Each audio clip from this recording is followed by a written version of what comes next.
So in today's episode, we have this Chevy Silverado in for a full paint correction and a 1-year ceramic spray coating. Now, yeah, we're doing a full correction, but we're not doing a typical full ceramic coating. Why not? Well, that's because that's what the customer chose. You know, when it comes to polishing services and ceramic coatings, we don't sell them, we offer them. So if a customer wants it, great. We give them the options, we give them the prices, and we go from there. So as we take a look at the truck, it's definitely dirty. And if we look at the paint, it's a little hard to tell, but you can see it's definitely swirly. And on the surface here, we do have some water spots. I don't think that's going to be extremely difficult to get out, but we'll see. I can tell that the water spots are pretty light, so we'll see what happens. Here we can see the water spots are a little heavy. It's mostly on the top surfaces. I don't see too much of it on the sides. So as far as pre-washing goes, we have our IK foamer. I have Super Foam from Kosh Chemie in there. That is their high pH shampoo. Basically, it can be used as a snow foam, a pre-wash, and we can use it as a shampoo also. We're going to use that as our pre-wash or our shampoo.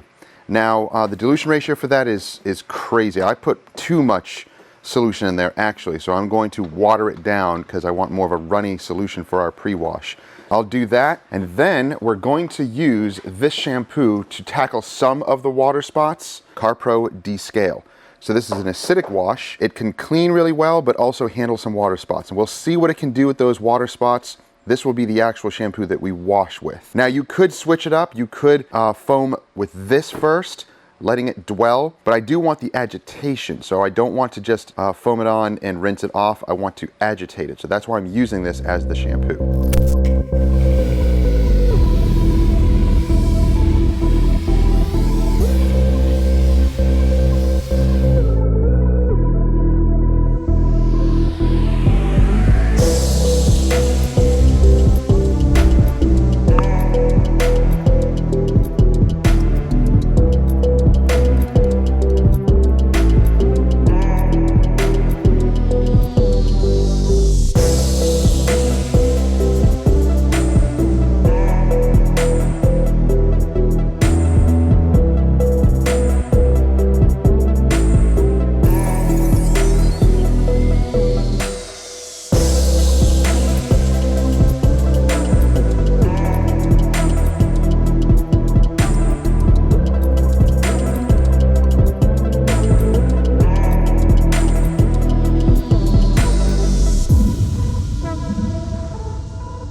After the pre-wash, we noticed in the back fender here, there was a ton of tar. I was able to actually pressure wash a lot of it off because it was pretty fresh, but it's over all the paint, the plastic, a little bit of that back bumper there.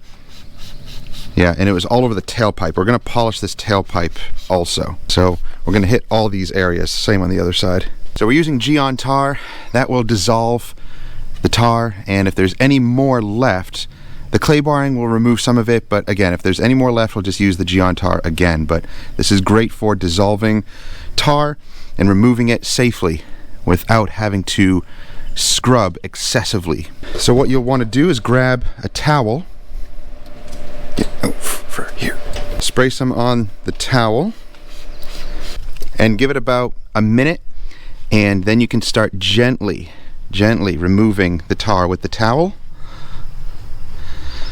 And then we're gonna wash this anyway, but this area is gonna be nice and clean because we already kind of contact washed it.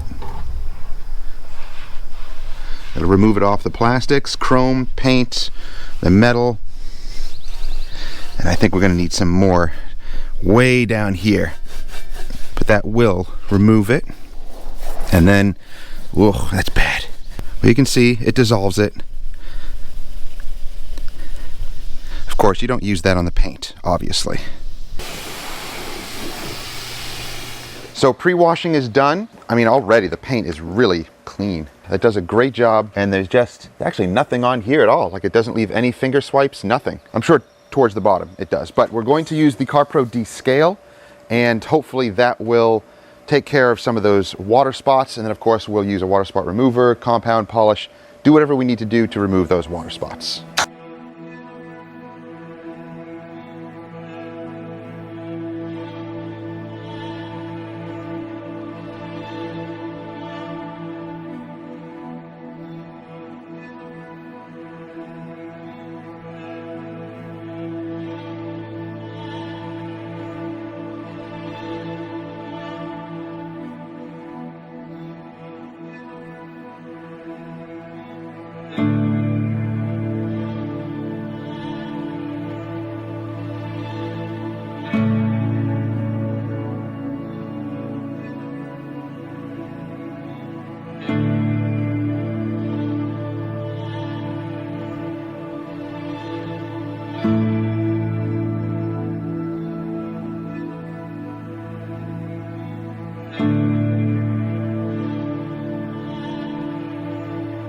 Now I'm using iron decon. I'm using the rapid decon from Hybrid Solutions Pro, and I'm going over all the chrome emblems, and I'm going over all of these emblems and the lettering and all the cracks and crevices, and basically I want to clean them because this does have a cleaner built in. It's not just an iron decon, it's also a cleaner, and I want to flush out as much of the particles as possible and aid even with the iron particle removal.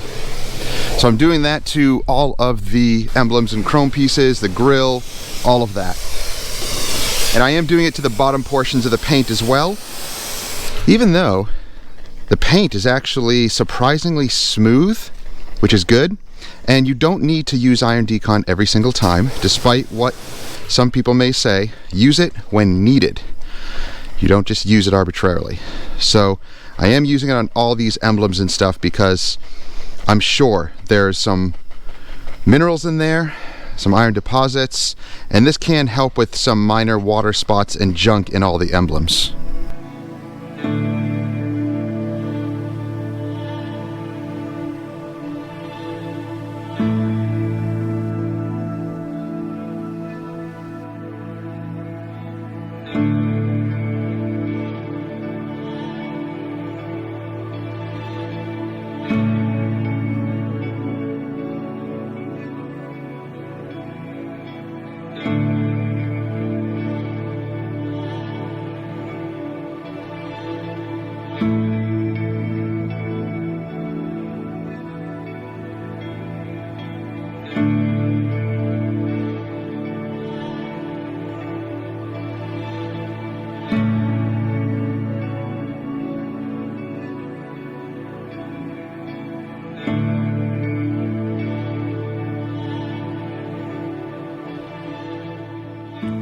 So with the truck clean and dry, that descale removed, I would say 90% of the water spots. You're left with these like harder water spot stains here that etched in just a little bit.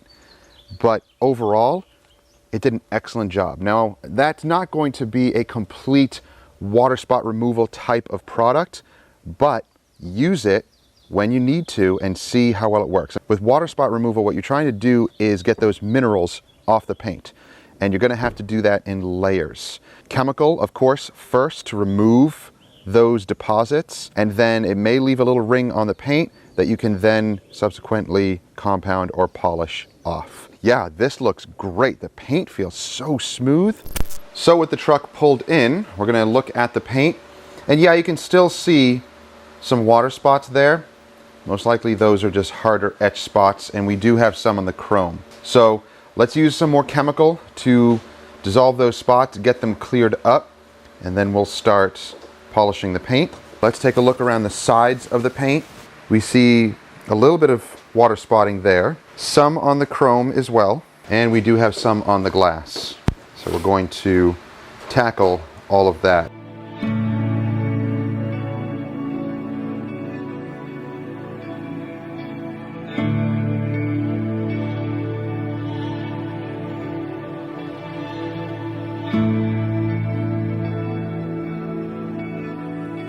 Just look at it. It's amazing. Just look at it. Perfect.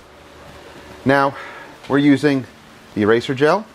We also have the Max Shine water spot remover. I would say these are about about on par. I still think this is really strong, but we'll use some of this as well. Now, the test is going to be on the glass. We can polish the glass. We have Clarity Cream from P&S. We also have CarPro Ceraglass, which is designed for water spot removal on glass and polishing. So when we get to that, we'll show you. But Wifey is compounding with Papa Cut and a microfiber disc, and that is clearing it up really well. We'll show you the results.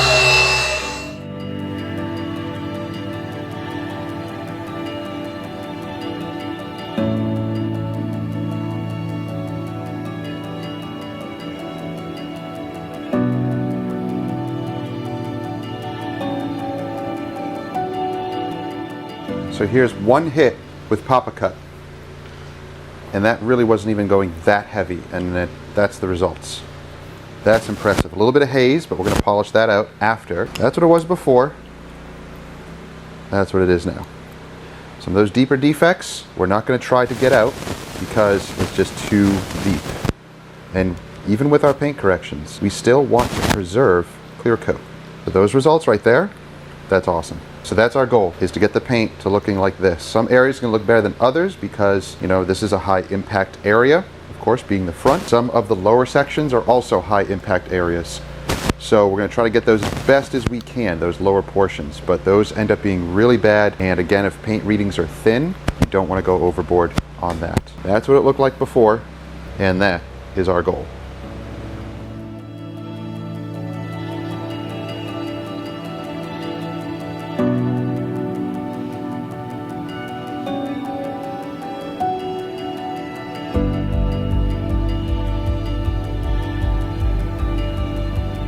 So with this corner here, I had to hit it with the water spot remover, the chemical, and then we compounded it with the microfiber disc, and this is what we're looking at now. Now, if you look really close, you can see how it actually etched into the paint a little bit, the water spots. Now, I'm going to take some measurements and make sure that we have plenty of clear here. If it's starting to get around 4 mils and under, I'm not going to go any further on that. That is just too much.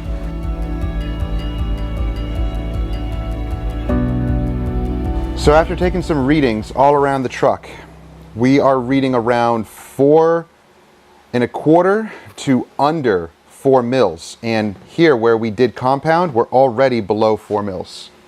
Where we didn't compound, on this side of the fender, already 3.52, 348, 380, 372. Now, we haven't even compounded here yet. We did up here. The hood seems to be okay in many areas, reading 4 mils and up, but this fender and some of the doors that we're doing, very, very thin. What that means for a paint correction is we're doing moderate hit with compound. We're not going to try to dig out any more than that. Some areas may only get 80%. That's as far as we can go. That's the limit. Next time, I'm going to have to tell the owner the paint is thin on this. If you get any more scratches or swirls or water spots or anything like that, we really can't go any further. We're just going to have to do, say, an all-in-one polish or a light paint enhancement, and that's it. Because at least that doesn't take off as much clear coat as paint correction does. So it's good to have one of these little guys. This guy here connects to any phone, and you can get it at Car Supplies Warehouse. You can get other budget ones that work just as well for around $100. This is around $200. Either one will work, but this is nice because you can actually save the readings on your phone and all of that. You can take screenshots and show, you know, your customer, or just pull this out quickly and show your customer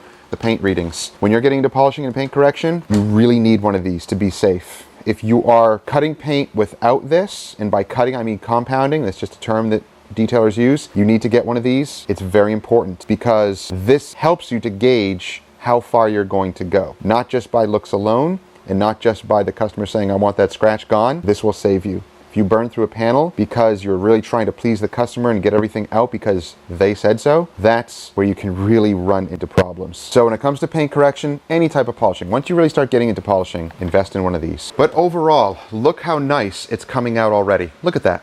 And that's just compounding. Polishing it, just a light polish. And again, the polishing is not really going to remove clear coat, it's just refining. It's very, very, very minor polishing that we're going to have to do because the Papa Cut finishes down really, really well. So as we look around, oh, look at that. Look how nice it looks. So yeah, we can't worry about those other deeper lines. We can't go any further. The paint is too thin. But this, overall, that's what we're shooting for. Oh, wifey didn't do this side yet. This is what we're shooting for. Even those deeper ones, we can't go any further. It's too thin. So you have to safely figure out where you're going to be going with paint corrections here. Here, this is what it looked like before. So we're removing the majority of all of the water spots and swirls, and we're ending up with this. So once again, my fellow detailers, be careful.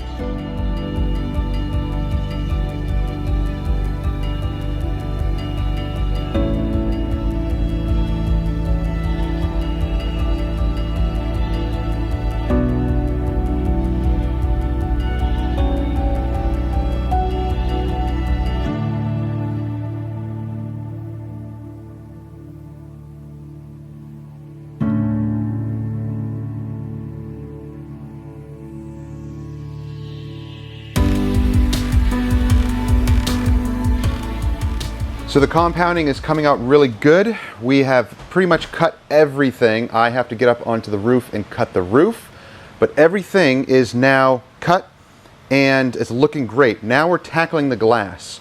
You can see some pretty nasty water spots on the glass, but a little bit of the water spot remover. We're using either that 3D gel or the Max Shine one, and it's actually doing a good job at removing the water spots. It's just a little bit of residue, but the water spots themselves are coming out, which is great. Looking really good. It's taken a lot of work to get it off the glass. Of course, glass is harder, so you have to really be aggressive on the glass with either the chemical or using clarity cream and a microfiber disc. That helps as well. But overall, it's looking good. Look how nice the paint looks now, and that's just cut. A light polish, just a finish polish, and then we're going to use Phoenix EOD Immortal spray coating to lock it all in. So now we are on to polishing. This is very quick, very light, nothing major. We're using Meguiar's M210.